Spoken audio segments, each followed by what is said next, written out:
সপ্তাহে হয়তো ২ থেকে ৩ দিন এইভাবে একটু নাস্তা থাকে। আর বাকি দিনগুলাই কিন্তু চা, বিস্কিট, চানাচুর, মুড়ি দিয়ে একসাথে আচার-টাচার দিয়ে মাখানো, না হয় আম কেটে খাওয়া, না হয় যদি ঘরে কোনো ফল থাকে, ফল কেটে খাওয়া। কিন্তু ২-৩ দিন থাকে এই টাইপের কিছু নাস্তা। কারণ পুরো সপ্তাহে কিন্তু এইভাবে নাস্তা বানানোও হয় না, খাওয়াও হয় না।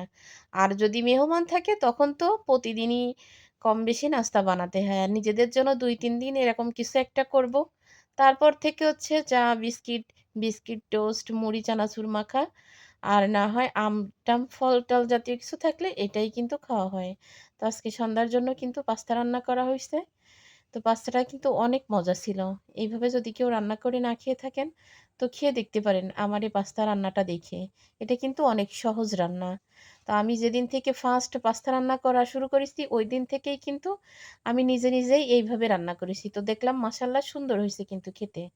গরুর গোশত ছোট করে কেটে দিয়ে গরুর গোশত দিয়েও এভাবে রান্না করতে পারেন, মুরগি দিয়েও পারেন বা ডিম দিয়েও পারেন।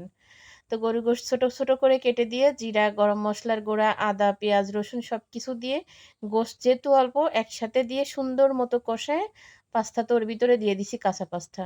কাঁচা পাস্তা দিয়ে আরেকটু কষায় পরিমাণ মতো পানি দিয়ে প্রেশার কুকারে মাত্র ৫ টা বাসি দিছি। ৫ টা বাসি দিয়ে নামাইছি।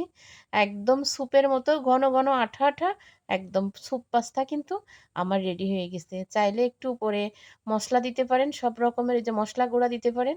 না হয় কিছুই দিতে হবে না। তবে এইভাবে রান্না করে খেয়ে দেখেন ভালো